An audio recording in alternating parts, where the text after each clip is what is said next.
What's up guys, welcome back to one of my vlogs.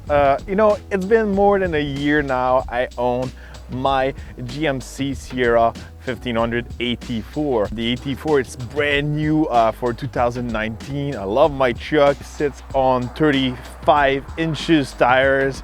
I've been playing with it. It's got the 6.2 in it. But when I bought my AT4 more than a year ago, I used to have a Ford Raptor first gen and also a heavily modified Ford Mustang GT. It was all Roush and all that. And I miss having both, the combo. This truck is newer, it's more expensive.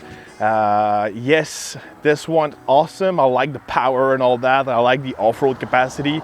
It's pretty close to the Gen 1 Raptor, not as capable. The Gen 1 was, long travel suspension, but this one is not that bad. I like the power. This one is way more powerful than my Gen 1 Raptor.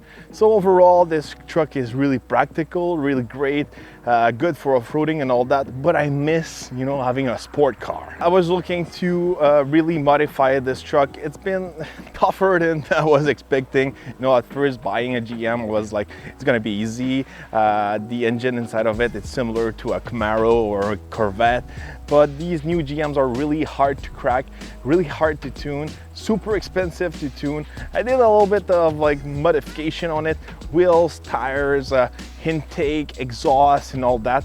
I wish I could tune it. I know there's some guys out there that are able to tune it, the HP tuners and all that, but it seems really complicated, really expensive, and also it's gonna void my warranty. I'm used to have those tuners and just play with it really easily. I'm used to pay $400 to $500 to tune my cars, and it's super easy and I can play with it. But with these new trucks, it costs more than 2 to 3 grand just to tune it.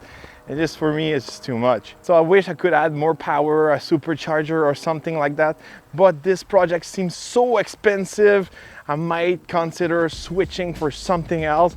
And I love my truck, but I miss having something who really can perform, really something who can compete with sport cars. And I miss having a sport car, but I live in Canada and half of the year or more than that, my sport car stays in the garage. So it's not really worth it to have 2 cars. So this week I've got a chance to drive something I was looking forward to drive for a while now. And I always thought maybe this is the solution to combine the truck practicality and the Mustang, muscle car, all that mixed together in one SUV. So this week I've got really something special for you. So my solution might be this SUV. It might satisfy all my horsepower needs and also being practical all year around here in Canada, and also being able to drive it during winter time. I'm speaking about the Jeep Grand Cherokee Trackhawk.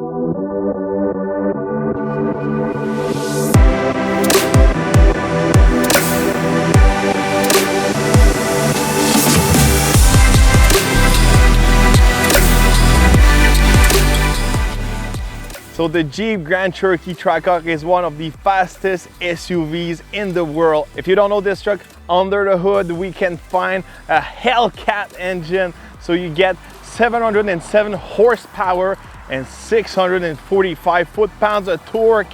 Yes, this truck is a monster. So this one's a brand new 2020 with that dark green. I really like it. It really gives that Mopar look to this Jeep. I like that he's finished in black here, that black hood. Also those yellow calipers, Brembo, big brakes.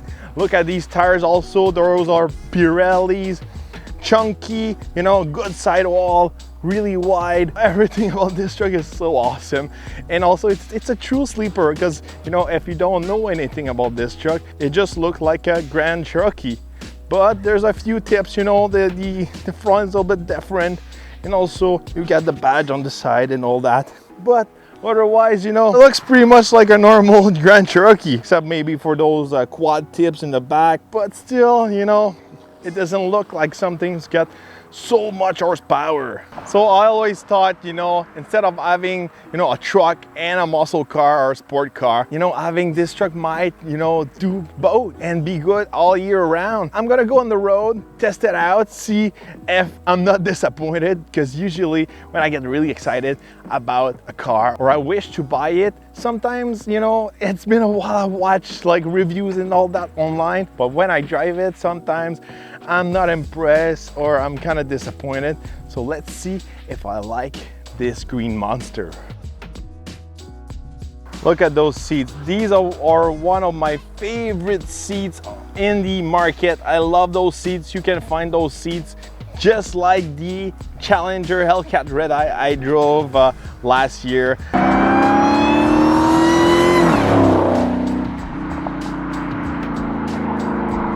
These are the most comfortable, but still you got some really nice support. I really like those seats.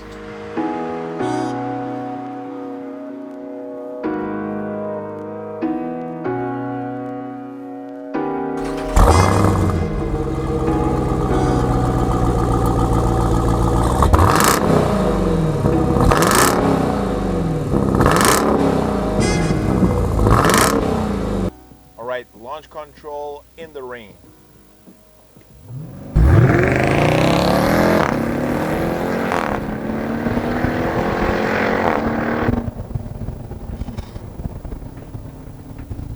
Four-second flat in the rain.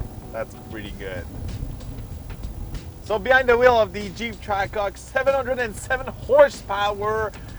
You know, I've been testing this truck all week, and now it's really the real condition for this truck. You know, it started to rain and all that. Usually, you know, when you drive a high horsepower sport car, when it's raining, it's kind of sketchy unless you have something all-wheel drive.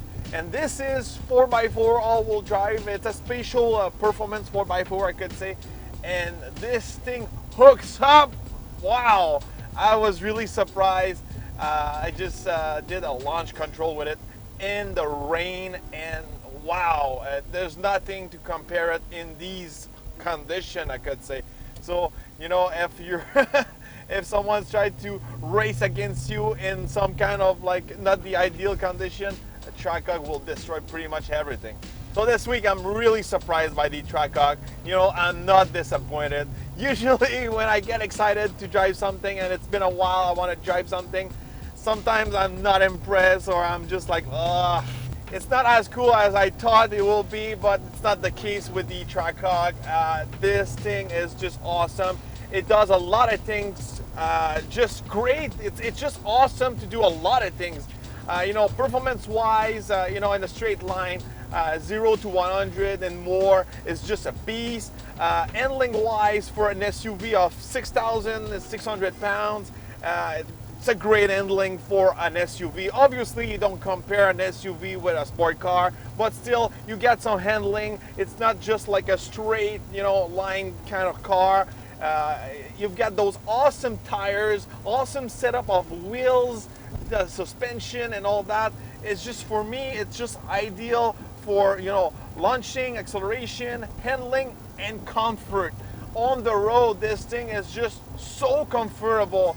I just drove the Lincoln Aviator a few weeks ago, and this thing is more comfortable than the Lincoln Aviator. And this thing should be a hardcore high horsepower truck. The seats, the suspension, because you have a taller sidewall on the tires, this thing rides like a cloud on the highway. So it's not just like a hardcore harsh ride. You know, sometimes when you drive those high horsepower cars, it's not the ideal cars to drive on a road trip, and this thing can do it all. You know, it can go on the racetrack, you can drive it all year round during winter, you can bring the kids, you can bring some luggage, it's a 4x4, you can still go in rougher roads with it. This thing does it all, and it does it really well. But I see some of you guys coming with that question, is it hard on fuel? It's not that bad. You know, I don't drive a lot in the city. I drive mostly on the highway or country roads. So when I put it in eco mode, I'm still able to do 13, 14 liter per 100 kilometers. It's not that bad. My truck does the same on 35-inch tires. Because I'm considering to really switch maybe my SIERRA AT4 for this Trackhawk, fuel economy, it's not a real question, it's not a real issue because both do about the same mileage wise. So the real question is this week, should I really like switch, swap my AT4 for this Trackhawk? On each side, I'm gonna gain something, I'm gonna lose something.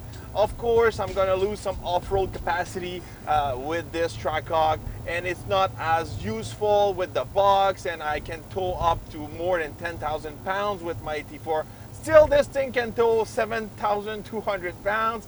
It's not that bad, and I don't really tow that often, and I'm not doing any really hardcore off-roading anymore, so it wouldn't be that much as a sacrifice, but just the gain of the performance and the joy to drive it and being able to go to the track and also, crank up the horsepower. It's a thing that really annoys me with my SIERRA AT4. I just want more horsepower, and it's so expensive. It's so much money, and it seems really complicated. With this thing, a tune, a pulley, intake, an exhaust, and you can crank it up maybe 100 horsepower more, and that's pretty interesting. So the real question is, should I trade my SIERRA AT4 for a Trackhawk? I'm not sure yet. Let me know in the comments, what would you do if you were in my place? Would you trade your SIERRA AT4 for a Trackhawk?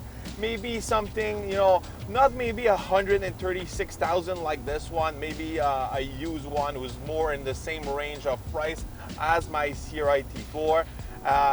Would you do the trade, or should I keep my T4, still wait to get more parts and play a little bit more with it? That's the question. Let me know right in the comments, and see you on the next episode. I'm going to do a full review, a full test of the Jeep Grand Cherokee Trackhawk.